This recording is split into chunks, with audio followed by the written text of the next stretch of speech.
Hey, friends. Welcome back to Mourning, people, the podcast for those who walk away and don't do grief right. I'm Nina, and today we're going to talk about a really complicated kind of grief, the grief that comes when what you lost wasn't even that good. And this is a really personal topic, and I'm not going to get really deep into my experiences today. I have a lot of people in my life that share very similar experiences in our pasts.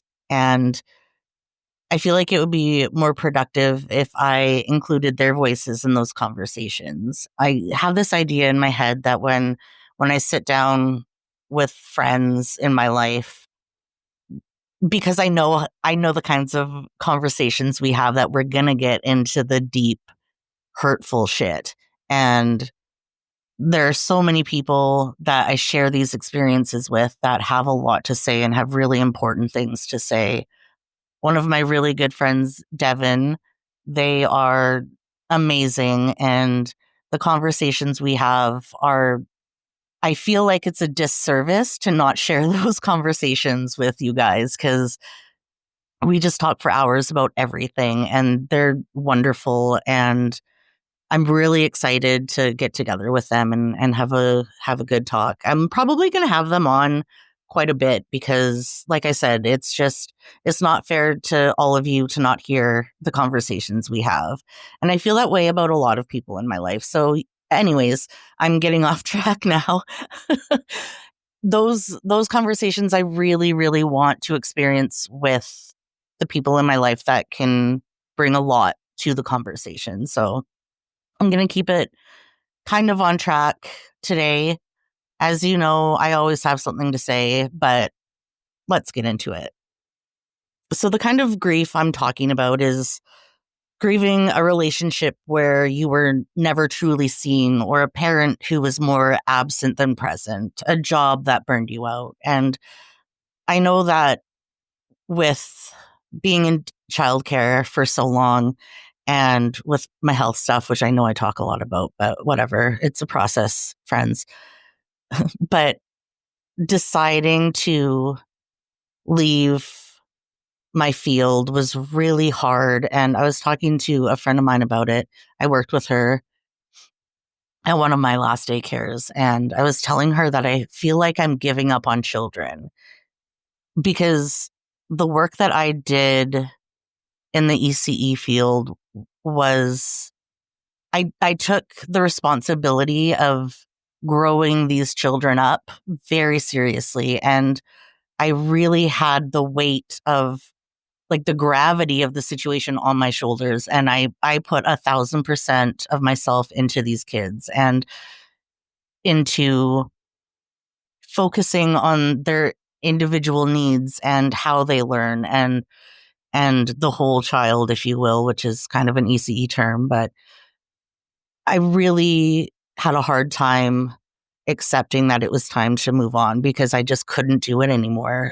Running after 20, 25, 3 to 5 year olds all day is a lot of work. And even though my body can't do it, my heart is so attached to that work. And it's been probably about 6 weeks maybe, and I still feel so sad. I feel lost. I feel lost without it. And I know that I'm getting into death work and I'm getting emotional. I know I'm getting into death work and kind of trying to build a new career path for myself. And I understand I'm the kind of person I cannot just have a job. I really need to do something that helps people, especially if you're making money off of it. I have a weird thing with money and it's weird to monetize help for me. And that's another thing I need to deal with. But it was just hard. It was a really hard decision to leave the ECE world and to leave the children behind. And it's something that still really affects me.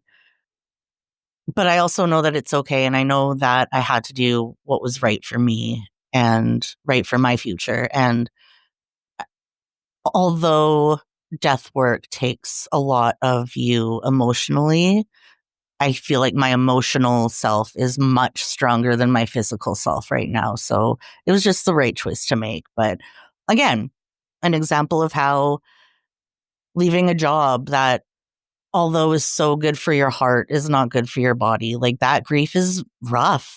That's a lot. And there's so many people that make career changes late in life, and it's a really scary thing. So if that's you, I'm here for you. If you need to reach out, go for it. We can talk about it. And the last example here is a childhood that left scars. And again, that's something that I'm going to leave for another day when I have people present with me who can elaborate on that situation, and we can grieve together in that talk. And when these things, all these situations that I just kind of touched on, when it's over and when it's gone and there's no more chance to rewrite it, you still grieve. And that grief is so confusing. And you think to yourself, like, why am I sad? They hurt me. I should feel relief, not heartbreak. I didn't even want this to continue, so why does it ache so much that it's over? Let's just name something here. Grief isn't reserved for the beautiful, perfect parts of life. You can grieve the potential of something. You can grieve the version you wished existed. You can grieve the ending, even if the middle was messy or painful. And sometimes we're not grieving the person, we're grieving the hope, the illusion, the fantasy, the fact that we'll never get the apology or the closure or the love we deserved. Grief doesn't follow logic. It's not about tallying up good memories versus bad ones. It's about loss of dreams, of expectations, of what could have been. And that kind of grief is lonely because most people won't understand. You'll always hear people say things like, "Oh, why are you so upset? You're better off. You're living your best life. That person doesn't deserve your tears. Just move on." But those responses ignore something very real, that even when the person wasn't safe or kind or healthy, they were still part of your story, and stories leave marks. So if you're grieving something complicated, something that hurt you and shaped you, something that wasn't good but was still yours, know that your grief is valid and that heartbreak is real, and mixed feelings are not failure. They're human. You're allowed to miss what you never had, to hurt over someone who didn't treat you right, to cry for something that also brought you pain. There's no grief police. There's only your experience, your truth, and your timeline. Thank you for being here with me, friends. If this episode made you feel a little less alone in your messy grief, send it to someone else who's carrying something complicated. I still messed that one up, but you get to hear it this time. You can follow me on Instagram at Mourning People Podcast. Send me a DM of the grief that you carry about something that people expect you to be happy about or excited about. It's not always happy and exciting, friends. Even if it should be, even if you feel like it needs to be, it's okay to be sad. I talked about that when me and my son's dad separated, how nobody understood why I was sad because it was sad.